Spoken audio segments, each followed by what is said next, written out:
Mesdames et messieurs, bienvenue à l'actualité du jour. Nous allons commencer par la situation sécuritaire. L'armée congolaise repousse une nouvelle tentative de la coalition M23 RDF AFC à Kiangala. Nous sommes dans le territoire de Rutshuru. La société civile de la commune de Karisimbi condamne le crépitement répété des balles dans le quartier Mugunga. Dans la nuit de dimanche à ce lundi, plusieurs crépitements des balles ont été entendus à Mugunga, Ndosho et Kasika. Vous suivrez dans l'actualité du jour le président de la société civile en commune de Karisimbi. Le week-end prochain, la ville de Goma va vibrer au rythme de la première édition de Goma Urban Vibe chez Top 5 Garden. Plusieurs artistes sont entendus au pied du volcan Nyiragongo. Un reportage complet à suivre dans l'actualité du jour. Messieurs et dames, vous êtes nouveaux sur Kivu Morning Post. N'oubliez pas surtout de vous abonner. Et on va donc se retrouver dans la deuxième partie de ces moments consacrés aux échanges sur les questions d'actualité.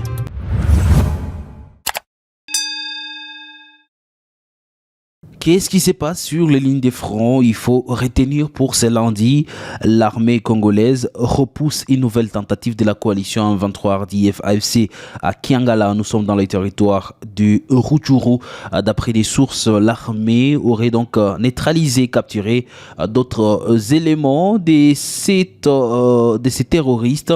Il faut dire que d'autres sources affirment par exemple que des détonations d'armes lourdes et légères ont été entendues depuis dimanche 26 mai à Kiangala, à plus ou moins 30 km de Kanyabayonga.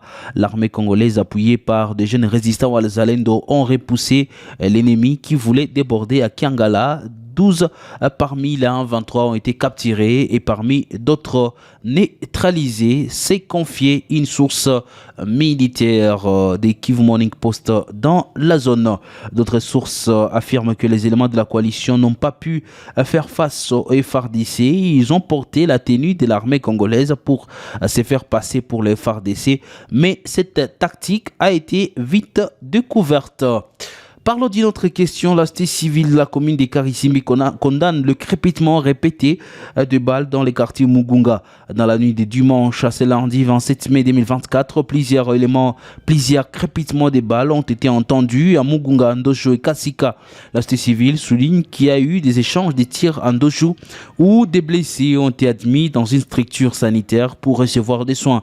La société civile rappelle qu'il y a eu une note circulaire du gouverneur militaire interdisant la circulation des hommes armés hors service dans la ville de Goma, mais à Mugunga et Ndosho, cette interdiction continue d'être ignorée. Christian Kalamo en parle en ligne téléphonique avec Kivu Morning Post. Comme vous le savez, il y a eu une note circulaire du gouverneur interdisant la circulation des hommes armés hors service dans la ville de Goma. Mais au niveau du quartier Mugunga et Ndosho, ça s'observe toujours.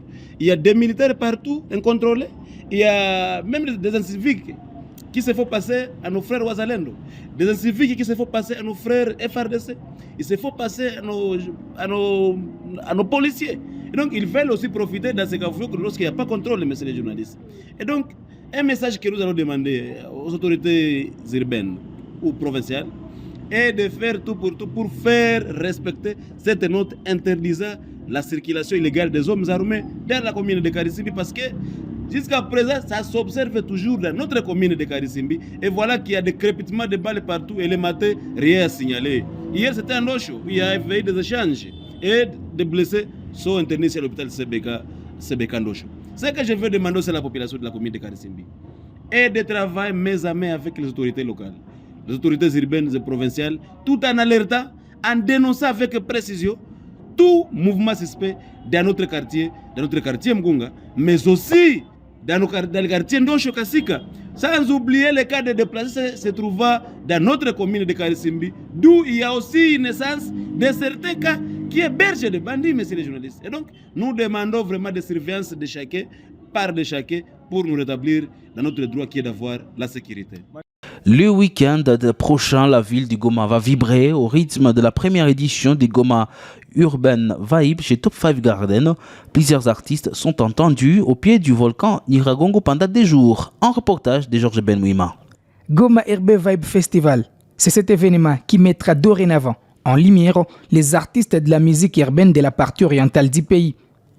Ces artistes, qui semblaient être oubliés dans plusieurs activités, auront désormais leur cadre régulier pour s'exprimer sur la scène. La coordonnatrice de cet événement, Francine Kaboya, annonce déjà les couleurs de ses premiers numéros des Goma Urban Vibe Festival. Donc, je suis accompagnée des artistes qui vont prester pendant les 2 jours. En tout cas, ils représentent la liste au grand complet. Donc, vous pouvez voir à ma gauche, il y a l'ambassadeur de Top 5 Group. C'est un artiste signé chez Top 5. Il s'appelle Isra Somelo. C'est un jeune artiste qu'on a même surnommé le prince de la musique urbaine de Goma. C'est une pépite et il est en train de faire bien son travail. Donc, il est là comme l'un de nos têtes d'affiche du festival. Et aujourd'hui, il nous accompagne dans la conférence. À ma droite, nous avons Cisco Raga, un artiste qu'on ne peut plus présenter à l'est de la RDC et surtout ici à Goma. Il a fait ses preuves, il a beaucoup de hits et son profil a intéressé le festival. C'est comme ça que non seulement il a accepté de venir participer à la conférence, mais il sera aussi disponible pour faire le show sur la grande scène de la première édition de Goma Urban Vibe Festival. Nous avons Chaco qui est, on peut dire même une légende de la musique urbaine de chez nous. Il est là aussi comme tête d'affiche du festival.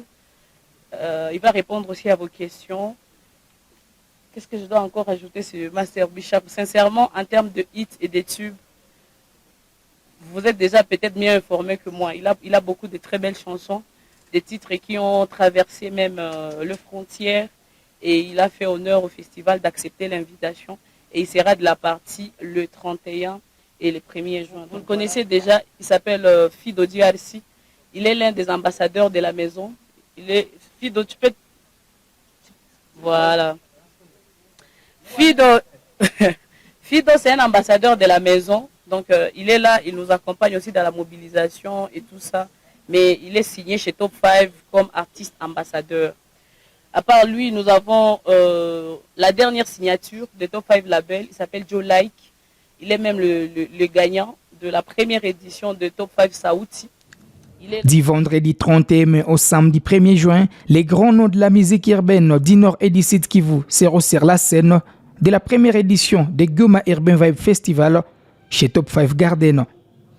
Ce festival sera aussi une occasion pour l'artiste et musicien Cisco Raga de lancer une nouvelle chanson après plusieurs mois de silence. Des Master Bishako en passant par Afande Reddy et Dembanyama Mkali, sans ignorer Willow Miller, les amoureux de la musique urbaine sont avertis du programme alléchant des Goma Urban Vibe Festival.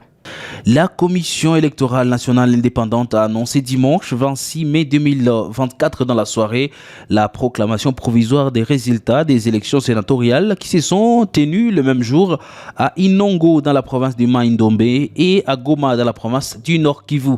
Selon un communiqué de presse publié par la CENI, les opérations des votes se sont déroulées sans incident majeur dans ces deux provinces.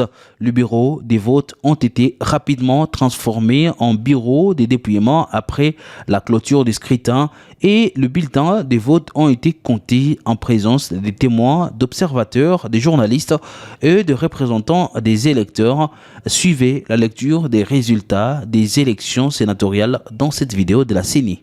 Élections des sénateurs, province de Mai-Ndombe, sont provisoirement élus sénateurs. 1. Mongo Lokonda Aimé Pascal de AAEC. 2. Babanga Mpotiolo Anissé de AA Barc. Moutima Sakrini Herman, indépendant. Et 4. Ngambani Ngovoli Adonis, indépendant. Sont élus sénateurs dans la province du Nord Kivu. 1. Monsieur Mumbere Machozi Papi, indépendant. Chabani Luko Biango Jacquemin, UDPS Tshisekedi. Kasereka Katokolio Jean-Marie, de AB50. Vunabandi Kanyamiigo Célestin, indépendant. Une deuxième décision portant publication des résultats provisoires à l'élection des gouverneurs et vice-gouverneurs de la province de Mai-Ndombe. Candidat gouverneur, Nkoso Kevani Lebon. Sur la même liste, candidat vice-gouverneur, Nfourou Nkonke Trésor. Ils ont reçu un suffrage de 9 voix. Mongo Lokanda Aimé Pascal est candidat vice-gouverneur. Nimba Mpele SPC, ils sont tous indépendants. Ils ont également reçu 9 voix. Mpafi China Aimé Noapia et son candidat vice-gouverneur, Ipupa Tina, ils sont tous indépendants, 0 voix. Le candidat Mai-Ndombe Ossa Madigi et son candidat vice-gouverneur, Lombulu Maliba Jean-Claude, ils sont tous indépendants, 0 voix. Le candidat gouverneur Lokumu Mbela Faustin et le candidat vice-gouverneur Bissalou Missima Marie-France, ils sont tous indépendants, 0 voix. Le candidat Bassio Mokfetali et son candidat vice-gouverneur Mputu Monsika Serge Richard, indépendant, ils ont eu 0 voix. Et enfin, le candidat Doronce Wawa Adrien et le candidat vice-gouverneur Lukao Sala Mbiaku Alfonde de AAP, 0 voix. Pour finir l'actualité du jour, dans une lettre ouverte adressée aux organisations de défense de la liberté de la presse, le média en ligne Politico.cd a dénoncé la désactivation de son domaine par la Société congolaise des postes et télécommunications. Cette action, réalisée sans préavis ni explication, a été perçue par le média comme une attaque directe contre la liberté de la presse en République démocratique du Congo. Fin de l'actualité du jour. Messieurs, dames, merci à vous de l'avoir suivi.